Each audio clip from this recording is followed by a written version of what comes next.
Hello ladies and gentlemen, my name is Destiny and welcome back to my channel. So in today's video, we're going to go ahead and start working with the add to cart functionality, and all we need to do is just click on the button and we're going to add a specific product to a cart without actually refreshing the page, and everything is going to be working in real time. So if you want to see more videos like this, make sure to drop a like, consider subscribing, as it really means the world to me. And also if you want to get a template, check out the link in the description below. They should point you to the right directions to get a template. So without any further ado, let's go ahead and get started.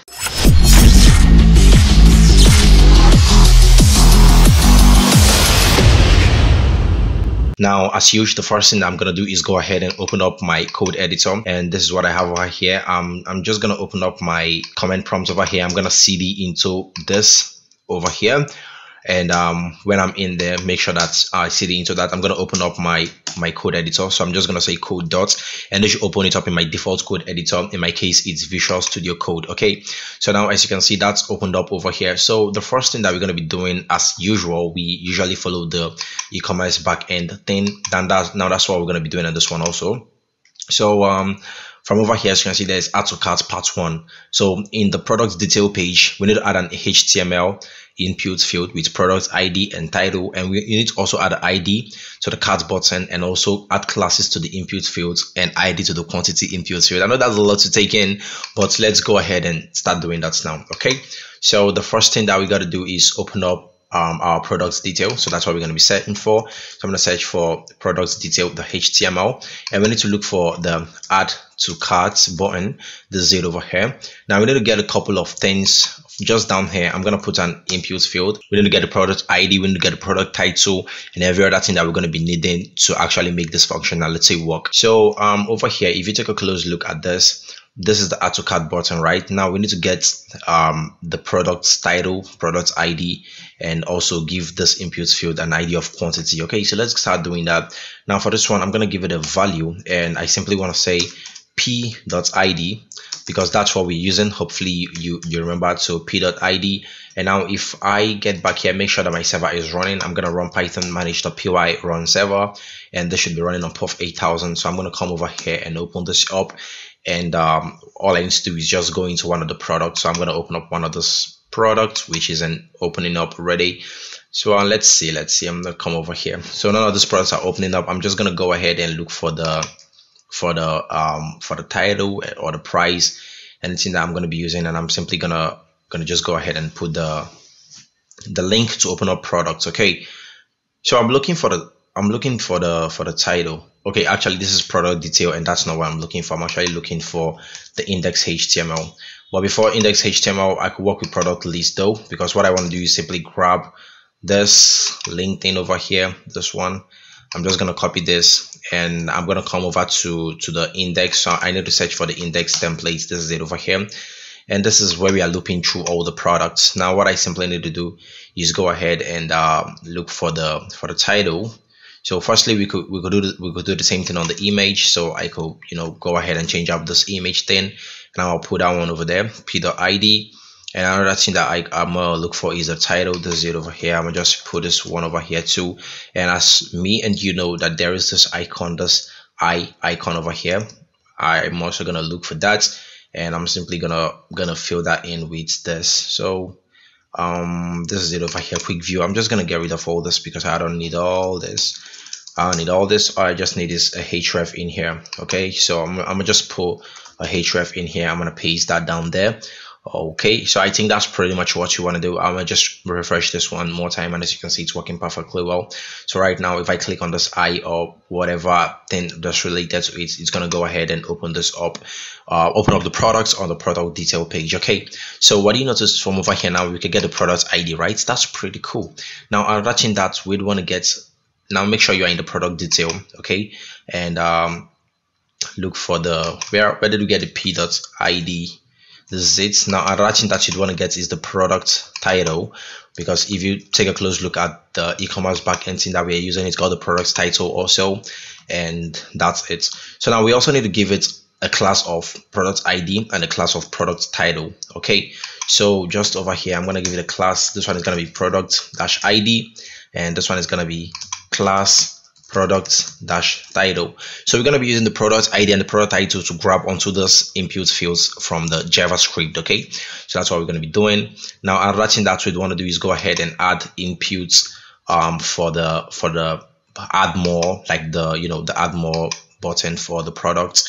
Okay, hopefully you understand. Now this is what we've got over here. We've got bananas. That's the name of the product. Now what we want to do is just change this text to hidden, because we don't want to see those fields. We want them to be hidden. Now one more input field that we'd want to add is this one over here. That's for the product quantity. So just down here, you just create a div and paste that over there. And now if you come over here and refresh, now let's see, what do you notice? This is what we got, 1, 2 or whatever. But let me see if I get rid of this div over here and refresh. Let's see. Okay, this is pretty cool, right? Yeah, that's okay. So I want to remove the MB20. I'm going to remove that one, and let's refresh this one more time. Okay, so this is okay, I'd say. I'm going to say MB10. Let's see, MB10. Over here I'm gonna break this apart. Let me just put a BR over there, so this goes to the next line. Okay, yeah, this is all I want. Okay, so when all this are done, we have a product quantity. It has an ID product quantity. It has a value of 1. We have the product ID. We have the product title. I think that's pretty much what we want to do. And as I told you guys earlier, we are doing all this because that's what we're going to be using to grab onto those fields in the JavaScript. Okay. Now, when we are done with all that, the last thing that we're going to do is go ahead and add an ID to this button over here. So we need to add this ID, add to cart BTN, in the add to cart button. So this is the add to cart button, right? Now we just need to add an ID over here. I'm just going to add an ID and I'm going to call it add to cart BTN. Okay, so I think that's pretty much what we want to do. Now let's go ahead and write a new JavaScript code to actually implement all this functionality that we actually want to achieve. Okay, so open up the function.js. As you all know, that's where we'll be working. I'm going to open up the function.js. That's it over there. Now, in order to write this, I want you guys to follow along with everything that's going on, because this one is kind of tricky, but don't worry, we're going to make it very easy. And it's only going to be tricky for you that if this is your first time writing Ajax jQuery JavaScript code. Okay, so over here we need to go ahead and we could just make a comment, add to cart functionality or something, functionality. And down here we need to go ahead and check when this add to cart button is clicked. So when this button is clicked, what do we want to do? We want to grab how many things that we've got in here. Is it 2? Is it 5? Is it 100? We want to grab it. We want to grab the product ID and we want to grab the name of the product. Okay, so how do we do that? Now we're simply gonna check, open up dollar, open up this, then hash, add to cart BTN. Remember, that's what we called it in the product detail. This is it over here, add to cart BTN. So when the add to cart BTN is clicked, what do we do? Now we are grabbing the add to cart BTN by this ID, add to cart. That's pretty much what we did. You can also do it by class, but make sure you change this to dot. But since it's ID, we are leaving a hash over there. Okay, so on click of this button, then what do we want to do? Over here, I'm going to create a function, and in here, that's where I want to go ahead and start getting all the quantity, the product title, the price, and all that. And also we need to get the price. So let's go ahead and add a current product price. So I'm going to look for the price. It should be, let's see, it should be down here somewhere. I'm just going to search for price. This is it here, old price. Now this is product price. This is the main p dot price, right? Now what I'm going to do is this, because if we go ahead now and give this we could give it a class. I'm just going to say, if we give it a class of current product price, and we go ahead and grab onto this current product price, I'm going to show you guys something later, and I'm going to show you guys how to fix it. So let's not fix it for now. Okay, so if we come over to the function, now what we're going to do is go ahead and define the variable, and I'm going to call it quantity. And for this one, I'm going to say this should be equal to dollar, and we're simply going to pass in product quantity. So product dash quantity. So this product quantity that we passed in is pretty much coming from over here. You already guessed that right. From, I think that was over. I'm going to look for add to cart one more time. Add to cart. This is it. So it's pretty much coming from over here. from here, product quantity. So whatever the product quantity is, it might be 1, it might be 2. This 0 over here, we grabbed it. Now we want to get the value. So the value is 1, it might be 2, it might be 3, but we want to get the value. Okay, so how do we do that? We are going to come over here and make sure that's product quantity. What I love doing is just copy this over here and paste it to make sure that there is no problem. Now I'm gonna come over here and paste it. Okay, that's cool. So I'm gonna type in .val. Now .val is gonna grab the value. Maybe it's 1, maybe it's 2, and all that. And I also need to get the product title. So I'm gonna say let's product underscore title. You can call that whatever you want. Should be equal to, remember what I called it, product dash title. And where is this product title coming from? It's pretty much coming from here, product title.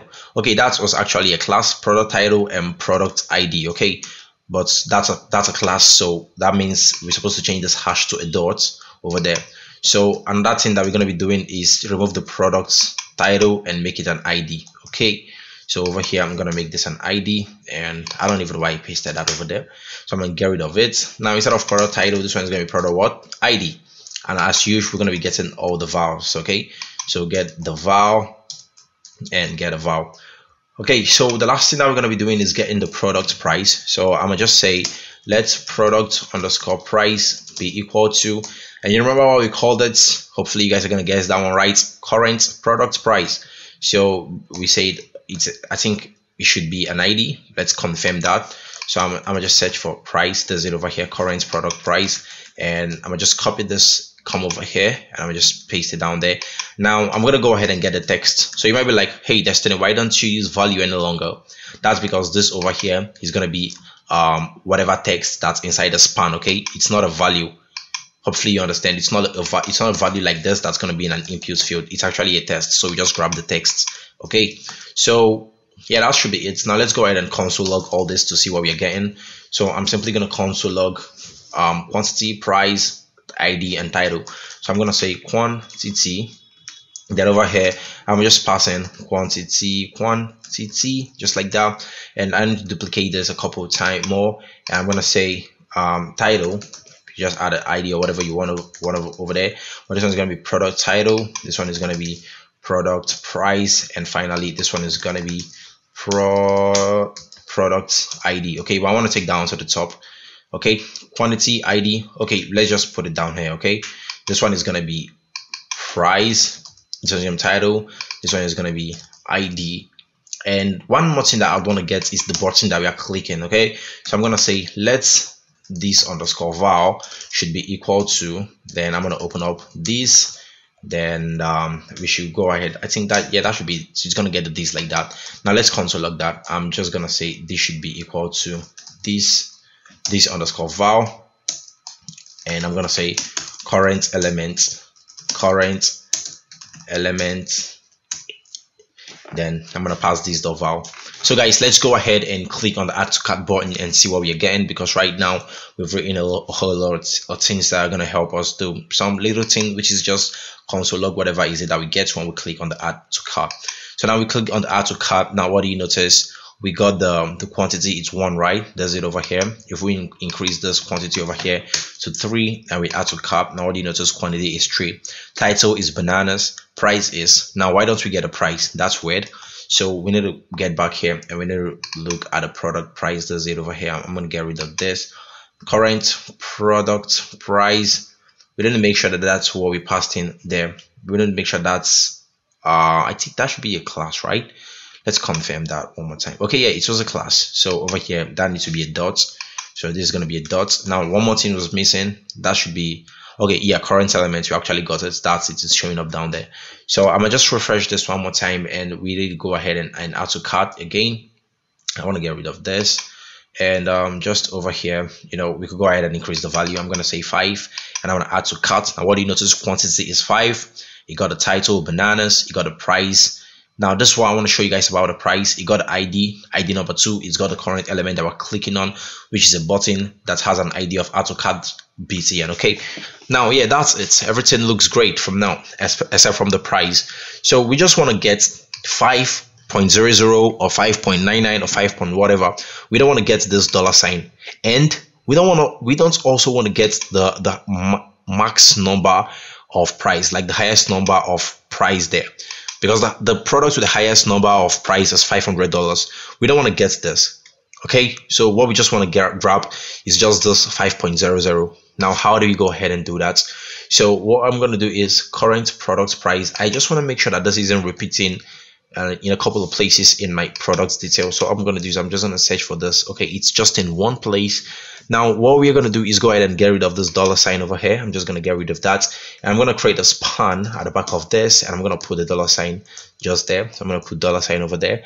Now this one is going to be p.price. Okay, class current product price. That's cool. I'm going to change this class to ID, just to to be more sure that nothing is showing up anywhere else there. So I'm going to change this dot to hash, and this product price over here, it's going to stick like that. Now I'm going to refresh this one more time, and let's click the add to cart button. Okay, now what do you notice? It says quantity is 1, title is bananas, price is $10, and ID is 2. But why don't this show why is it not showing? Okay, this is the problem over here. As you can see, this shows $10, and yeah, that's the problem. This isn't supposed to be here. So if we come over to the product detail, get rid of this current price thing from here. It's not supposed to be here. Okay, so it's supposed to be in product dot price. So just search for product or p dot price, but what we're looking for is not that one. We're looking for the first one at the top, this one over here. Okay, so all you need to do is just come over here and just add that. And remember what we were doing before. I'm going to close up this. Remember what we did before? We got rid of the $sign, and we created a new span just at the back, and we added the $sign over there. We go back here and refresh this. Now we refresh this one more time. So now let's go ahead and add to cart for the very last time. I'm going to come over here and I'm going to add to cart. Now what do you notice? We get a price 500, we get ID, we got the current element, we got a quantity, and everything is looking perfectly okay now, apart from the fact that this $sign now looks shrinked. So how do we change that? We just need to give it all these classes over here. Just copy the classes, come over here and put in the class just like that, and you should refresh and everything should look great now. Okay, so yeah, that's it. Now the next thing that we have on our list is to go ahead and send this request to the server. So from over here, you can see that we did everything that we were supposed to do from here. Now we need to go ahead and send this request to the server using Ajax. So how do we do that? Now all I'm going to do is I'm just going to come back to the function. Take note, we haven't started writing the server yet. We are just still playing around with this data over here from the front end, trying to pass it to the back end. Okay, asynchronously. Take note of that. So now to start writing the Ajax code to send this to the back end, I'm going to open up Ajax just like this, and in this Ajax, what I'm going to do is I'm going to pass in firstly a URL that I'm going to be sending it to. So the URL is going to be called add to cart. Now I don't know what you want to call yours, but I want to call mine add to cart. It's totally up to you, just like I said earlier. So I pass in an add to cart over there. Now I also need the data, right? I need a couple of data that I'm going to be passing in. Now how do I grab this data? I'm going to be starting with the ID, and for this ID I'm going to pass in the product ID. So now I want to explain everything that's going on over here. You see this ID, you could call it whatever you want, but in the view, wherever you want to grab onto any data over here, this is what you're going to be using in the views.py. Okay, but here you could call it wherever you want, but this one you can't call it whatever you want. You should call it whatever you assigned to it over here. Hopefully you understand. Now we're passing that ID over there. The next thing that we're going to be looking for is quantity, right? So I'm just going to put in QTY because I don't know, I'm feeling kind of lazy to type out this full quantity word, and I don't know, it's just kind of weird typing it out. So just type QTY, and the next thing that I'm going to type out is quantity over here, and I'm going to go ahead and also type out title. I'm going to give a keyword title, and I'm going to assign it to product title. Remember, that's it. Now another thing that I'm going to pass in is I think that should be the price. That's the last thing over there. So I'm going to say product price. Okay, so we got a product ID, we got a product quantity, we got a product title, and we got a product price. That's pretty cool. So now the next thing that we could do is go ahead and just define the kind of data that we're working with. The data type is JSON, right? We're going to specify it over here. Data type is JSON, and before it gets sent, what do we want to do? So hopefully you guys understood this function from the last video where I was showing you guys while the product is still being filtered. This before send is going to be showing us something like product filtration still in process, something like that. Product still filtered. Then when it's done, the success function is the one that's going to go ahead and tell us something like product was filtered. Hopefully you guys understood that. But this time around, we want to use this to add some things to the cart. So over here, make sure you add a comma. And in this before send, what do we want to do? So before it gets sent, we might, okay, I'm just going to leave that for now. I'm just going to log product, or I'm just going to say adding product to cart. So that's one thing. Now this one over here is going to say added products to cart. Okay, added products to cart. Now that one was adding product to cart. This one is going to be added product to cart. Now one thing that I'd like to do when we already added product to cart is to go ahead and get the button. So remember, the button is stored with this on the val, underscore val, remember. Now I want to get the HTML of the button, and I want to say something like item added to cart, something like that. I'm just going to say item added to cart. Okay, so whenever we go ahead and click on this button over here, it's going to go ahead and add item to the cart, and it's going to change this default add to cart thing to item added to cart. Okay, now you know, you could get more creative and just change this icon over here to a check icon that's going to identify that the product was successfully added to the cart. Hopefully you understand. Now when we've done that, we added that to cart. For the response, for the function, I'm also going to pass in a response. Okay, and for now, that's where I want to stop. I don't want to do anything again till we're done writing the view.